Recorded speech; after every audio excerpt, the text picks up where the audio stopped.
Hi friends, నేను మీ హఫీజ్. మీరు చూస్తున్నారు తెలుగు టెక్ ట్యూబ్. ఫ్రెండ్స్, వాటి వీడియోలో మనం సామ్సంగ్ వాళ్ళు రీసెంట్లీ లాంచ్ చేసిన సామ్సంగ్ గ్యాలక్సీ f62 మొబైల్ గురించి మాట్లాడదాం. సో ఇందులో వీళ్ళు స్పీడీ ప్రాసెసర్ యూజ్ చేసేసారు. సామ్సంగ్ వాళ్ళ ఓన్ ప్రాసెసర్ ఎగ్జినోస్ 9825 ప్రాసెసర్ని అయితే యూజ్ చేయడం జరిగింది. సో ఇది ఒక flagship level processor, killer processor అని చెప్పేసుకోవచ్చు ఈ ప్రైస్ సెగ్మెంట్ ప్రకారం చూసుకున్నట్టయితే. సో దీని ప్రైస్ 23,999 ఉంది. ఈ మంత్ 22 నుంచి మీరు ఫ్లిప్కార్ట్ లేదా ఆఫ్లైన్ స్టోర్లో నుంచి అయితే దీన్ని పర్చేస్ చేసుకోవచ్చు. సో సామ్సంగ్ వాళ్ళు ఇంతకుముందు ఫ్లాగ్షిప్ ఫోన్స్లలో యూజ్ చేసిన ప్రాసెసర్, అంటే సామ్సంగ్ నోట్ సిరీస్లో యూజ్ చేసిన ప్రాసెసర్ ఎగ్జినోస్ 9825 ప్రాసెసర్ని అయితే దీనిలో యూజ్ చేశారు. దాంతోపాటే Samsung trade mark feature super AMOLED plus display అయితే దీనిలో చూడడానికి కనిపించేస్తుంది. దాంతోపాటు ఇందులో మనకు 7000 mAh బ్యాటరీ చూడడానికి కనిపిస్తుంది. సామ్సంగ్ f62 గురించి మాట్లాడినట్టయితే కొంచెం పెద్ద సైజ్ మొబైల్ అని చెప్పేసుకోవచ్చు. సో దీని థిక్నెస్ గురించి మాట్లాడినట్టయితే 9.8 mm ఉంటుంది. వెయిట్ గురించి మాట్లాడినట్టయితే అమేజింగ్ వెయిట్ డిస్ట్రిబ్యూషన్ అని చెప్పేసుకోవచ్చు.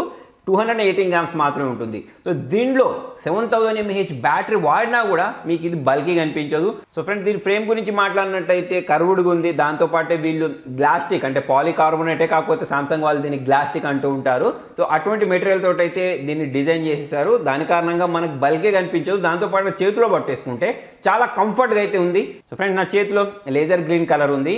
సో దీంతో పాటు వీళ్ళు లేజర్ బ్లూ కలర్ అని చెప్పేసి కూడా ఇంకా 2 కలర్స్లో దీన్ని లాంచ్ చేసేసారు. సో ఇప్పుడు మీరు దీన్ని బ్యాక్ సైడ్ నుంచి చూసుకున్నట్టయితే చాలా ప్రీమియంగా అనిపించేస్తుంది. నాకైతే ఎస్పెషల్లీ దీని గ్రేడియంట్ డిజైన్ కారణంగా చాలా బాగా అనిపించింది. సో దీని ప్రైమరీ కెమెరా గురించి మాట్లాడినట్టయితే 64 మెగాపిక్సెల్ యూజ్ చేస్తారు. అది కూడా సోనీ IMX682 సెన్సార్ని అయితే దీనిలో యూజ్ చేయడం జరిగింది. Next second camera 12 megapixel ultra wide angle కోసం, 5 మెగాపిక్సెల్ డెప్త్ సెన్సార్ కోసం, 5 మెగాపిక్సెల్ మ్యాక్రో షాట్స్ కోసం అయితే యూజ్ చేశారు. సో సామ్సంగ్లో నాకు నచ్చిన విషయం ఇదే అని చెప్పేసుకోవచ్చు.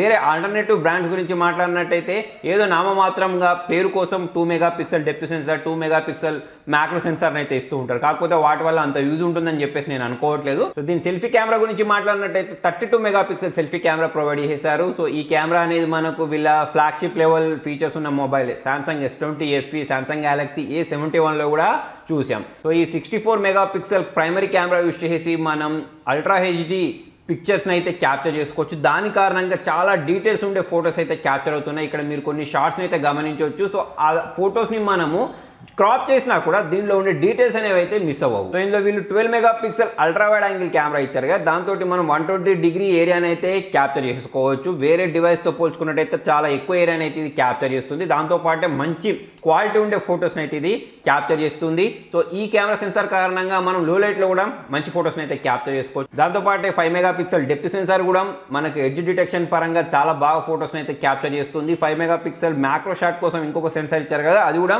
చాలా మంచి ఫొటోస్ని అయితే క్యాప్చర్ చేస్తుంది. దాంతోపాటు సామ్సంగ్ డివైస్లోనే కనిపించే unique feature single take feature ఇందులో మనకు కనిపిస్తుంది. దాన్ని యూజ్ చేసి మనం ఒకటే క్లిక్ తోటి మల్టిపుల్ ఫొటోస్ని క్యాప్చర్ చేసుకోవచ్చు, మల్టిపుల్ వీడియోస్ని క్యాప్చర్ చేసుకోవచ్చు. దాంట్లో బూమరాంగ్ వీడియోస్ ఉంటాయి, మన మ్యూజిక్ని యాడ్ చేసే వీడియోస్ని క్యాప్చర్ చేసుకోవచ్చు, బ్లాక్ అండ్ వైట్లో ఫొటోస్ని క్యాప్చర్ చేసుకోవచ్చు, ఫిల్టర్ యాడ్ చేసిన ఫోటోని క్యాప్చర్ చేసుకోవచ్చు, నార్మల్ మోడ్లో ఫొటోస్ని క్యాప్చర్ చేసుకోవచ్చు. ఇలా చాలా మోడ్స్లో సింగిల్ క్లిక్ తోటి అయితే క్యాప్చర్ చేయవచ్చు.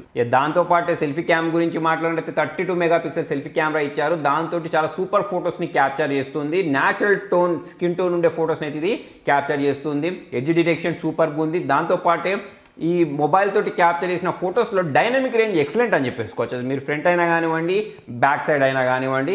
దాంతోపాటే మనకు దీనిలో సెల్ఫీ క్యామ్ యూస్ చేసి 4K వీడియోస్ని 30 FPSలో రికార్డ్ చేసుకోవచ్చు. బ్యాక్ క్యామ్ యూస్ చేసి కూడా 4K వీడియోస్ని 30 FPSలో రికార్డ్ చేసుకోవచ్చు. 1080p వీడియోస్ని 60 FPSలో రికార్డ్ చేసుకోవచ్చు. సో దీంతో నేను క్యాప్చర్ చేసిన కొన్ని వీడియోస్ మీరు ఇక్కడ గమనించవచ్చు. దానిలో స్టెబిలిటీ సూపర్ ఉందని చెప్పేసుకోవచ్చు. సెల్ఫీ క్యామ్లో అయినా కానివ్వండి, బ్యాక్ క్యామ్లో అయినా కానివ్వండి. నెక్స్ట్ పర్ఫార్మెన్స్ గురించి మాట్లాడినట్టయితే ఇంతకుముందు నేను చెప్పినట్టు దీనిలో వీళ్ళు సామ్సంగ్ వాళ్ళ ఓన్ ప్రాసెసర్ ఎగ్జినోస్ 9825 స్పీడ్ ప్రాసెసర్ని అయితే యూజ్ చేయడం జరిగింది. సో ఇది మనకు 2019లో లాంచ్ అయిన నోట్ 10 సిరీస్ ఉంటుంది చూసారా, సో దాంట్లో యూజ్ చేసిన ప్రాసెసర్. అంటే ఒక ఫ్లాగ్షిప్ లెవెల్ ప్రాసెసర్ అనేది ఇప్పుడు మనకు చాలా తక్కువ బడ్జెట్లో దొరుకుతుందని చెప్పేసుకోవచ్చు. సో ఈ ప్రాసెసర్ గురించి మాట్లాడినట్టయితే ఇందులో మనకు 2 కస్టమ్ కోర్స్ని ప్రొవైడ్ చేశారు. పర్ఫార్మెన్స్ కోసం కార్టెక్స్ A75 సంబంధించిన 2 కోర్స్ని ప్రొవైడ్ చేశారు. ఎఫిషియన్సీ కోసం 2 కార్టెక్స్ A55 కోర్స్ని అయితే ప్రొవైడ్ చేశారు. నెక్స్ట్ దీని గీక్ బెంచ్ అంటూ బెంచ్ మార్క్ స్కోర్స్ గురించి మాట్లాడినట్టయితే నేను టెస్ట్ చేసినప్పుడు అంటూ స్కోర్ వచ్చేసి 4,41,000 చేంజ్ వచ్చింది. సో గీక్ బెంచ్ గురించి మాట్లాడినట్టయితే 1936 వచ్చింది. సో ప్రాసెసర్ గురించి మాట్లాడినట్టయితే ఇది నెక్స్ట్ లెవెల్ అని చెప్పేసుకోవచ్చు ఈ ప్రైస్ సెగ్మెంట్ ప్రకారం. ఇందులో మనం గేమింగ్ చేస్తే చాలా మంచి ఎక్స్పీరియన్స్ వస్తుంది. మీకు ఎక్కడ కూడా ల్యాగ్ అనేది ఉండదు. సో నేను ఇందులో కాల్ ఆఫ్ డ్యూటీ అయినా కానివ్వండి, ఇంకా ఆస్ఫాల్ట్ లాంటి గేమ్స్ని అయితే ఆడాను. ఇక్కడ కూడా నాకు ల్యాగ్ అయితే అనిపించలేదు. సో దీనిలో వీళ్ళు first time 7 nm EU processing technology అయితే యూస్ చేశారు ఈ ప్రాసెసర్ని డెవలప్ చేయడానికి. అయితే ఫ్రెండ్స్, ఈ ప్రాసెసర్ని మ్యానుఫ్యాక్చర్ చేయడానికి DUV టెక్నాలజీ అని, UV టెక్నాలజీ అని చెప్పేసి 2 రకాల టెక్నాలజీస్ ఉంటాయి. సో ఈ UV టెక్నాలజీ ఏదైతే ఉంటుందో ఇది లేటెస్ట్ టెక్నాలజీ అని చెప్పేసుకోవచ్చు. సో UV అంటే ఎక్స్ట్రీమ్ అల్ట్రావైలెట్ లిథియోగ్రఫీ అని అర్థం. సో ఈ టెక్నాలజీ వాడిన కారణంగా మనకు పవర్ ఎఫిషియన్సీ, పర్ఫార్మెన్స్ అనేది సూపర్గా దొరుకుద్ది వేరే టెక్నాలజీతో పోల్చుకున్నట్టయితే. అయితే ఫ్రెండ్స్, మనకు ఇదే ప్రైస్ సెగ్మెంట్లో వేరే ప్రాసెసర్లు కూడా దొరుకుతున్నాయి. Snapdragon 730G, Snapdragon 765G. So Snapdragon 730G తోటి దీని పర్ఫార్మెన్స్ని కంపేర్ చేసినప్పుడు ఇది నెక్స్ట్ లెవెల్ అని చెప్పేసుకోవచ్చు. ఇది ఒక flagship level process. Snapdragon 730G అనేది మిడ్ లెవెల్ ప్రాసెస్. సో దాని కారణంగా కనెక్టివిటీ అయినా కానివ్వండి, గేమింగ్ పర్ఫార్మెన్స్ అయినా కానివ్వండి, లేకపోతే పవర్ కన్జంప్షన్ అయినా కానివ్వండి, సో ఈ ప్రాసెసర్ అనేది స్నాప్డ్రాగన్ 730G ప్రాసెసర్ తోటి కంపేర్ చేసినప్పుడు చాలా అడ్వాన్స్డ్ ఉంటుందని చెప్పేసుకోవచ్చు. 2 times ఫాస్టర్ పర్ఫార్మెన్స్ ఇస్తుంది. So Exynos 9825 processor Snapdragon 730G processor తోటి ఎంత ఫాస్ట్గా ఉంటుంది అనేది మనం ఎలా కంపేర్ చేయొచ్చు అంటే అంటూ బెంచ్ మార్క్ స్కోర్ చూస్తే ఒక ఐడియా అయితే వస్తుంది. సో నేను అప్రాక్సిమేట్లీ స్కోర్ చెప్తున్నాను. ఎగ్జినోస్ 9825కి 4,50,000కి పైగా స్కోర్ వస్తే మనకు స్నాప్డ్రాగన్ 730Gకి 2,74,000 పైగా స్కోర్ వచ్చింది. సో దీని ఆధారంగా ఇది ఎంత ఫాస్ట్ ఉంటుందని చెప్పేసి మనం కంపేర్ చేసుకోవచ్చు. అదే మనం మెమరీ బ్యాండ్ విడ్త్ గురించి మాట్లాడినట్టయితే 31.1 ఎగ్జినోస్ 9825కి ఉంటే స్నాప్డ్రాగన్ 730Gకి 13.91 Gbps మాత్రమే ఉంటుంది. అలాగే మనం CPU క్లాక్ స్పీడ్ గురించి మాట్లాడినా కూడా ఇది 24% ఎక్కువ ఉంటుందని చెప్పేసుకోవచ్చు. ఇప్పుడు దీని క్లాక్ స్పీడ్ గురించి మాట్లాడినట్టయితే 2730 MHz ఉంటే అదే మన స్నాప్డ్రాగన్ 730G 2200 MHz ఉంటుంది. అంతేకాకుండా ట్రాన్సిస్టర్ సైజ్ గురించి మాట్లాడినట్టయితే దీనిలో 7 nm ఉంటే అందులో 8 nm ఉంటుంది. నెక్స్ట్ మనం ఈ ఎగ్జినోస్ 9825 ప్రాసెసర్ని స్నాప్డ్రాగన్ 765G ప్రాసెసర్ తోటి కంపేర్ చేసినప్పుడు 5G ఎక్కువ ఉంటుంది అంటున్నారు. కాకపోతే దానిలో సబ్ బ్యాండ్ 6 మాత్రమే ఉంటుంది. ఇక అది ఒక్కటి తప్పిస్తే మిగతా అన్నిటి పరంగా, పర్ఫార్మెన్స్ పరంగా అంటే CPU పరంగా, GPU పరంగా పర్ఫార్మెన్స్ని మనం కంపేర్ చేసినప్పుడు స్నాప్డ్రాగన్ 765Gతో పోల్చుకున్నట్టయితే ఎగ్జినోస్ 9825 అనేది చాలా బెటర్గా పర్ఫామ్ చేస్తుంది. ఇక్కడ మనకు స్పీడ్ ప్లస్ పర్ఫార్మెన్స్ కావాలా లేదా 5G మాత్రమే కావాలా అనేది మన చాయిస్ అని చెప్పేసుకోవచ్చు. సో మీరు ఇక్కడ ఒక 5Gని ఇగ్నోర్ చేసినట్టయితే మీకు ఒక ఫ్లాగ్షిప్ లెవెల్ ప్రాసెసర్ అనేది చాలా తక్కువ బడ్జెట్లో దొరుకుతుంది. అంతేకాకుండా దీనిలో గ్రాఫిక్స్ హ్యాండిల్ చేయడానికి మాలి G76 GPUని అయితే యూస్ చేశారు. సో ఎగ్జినోస్ 9825 ప్లస్ మాలి G76 ఈ రెండింటి కారణంగా మీకు గేమింగ్ ఎక్స్పీరియన్స్ అనేది చాలా సూపర్గా ఉంటుంది. మీరు ఎంత హెవీ గేమ్స్ ఆడినా సరే దీనిలో మీకు ఎటువంటి ల్యాగ్స్ చూడడానికి కనిపించవు. మీరు కాల్ ఆఫ్ డ్యూటీ అయినా కానివ్వండి, లేకపోతే ఆస్ఫాల్ట్ లాంటి గేమ్స్ని హై ఫ్రేమ్ రేట్లో, హై సెట్టింగ్స్లో పెట్టేసుకొని ల్యాగ్ ఫ్రీగా అయితే గేమింగ్ చేయొచ్చు. సో మన స్పీకర్ క్వాలిటీ గురించి మాట్లాడితే కింది వైపు సింగిల్ స్పీకర్ ప్రొవైడ్ చేశారు. దీంతో నేను కొన్ని సాంగ్స్ని ప్లే చేసి చూశాను. చాలా లౌడ్గా వస్తుందని చెప్పేసుకోవచ్చు. మరీ ఎక్కువ పెట్టేసుకుంటే కొంచెం డిస్ట్రాక్షన్ అయితే వస్తుంది.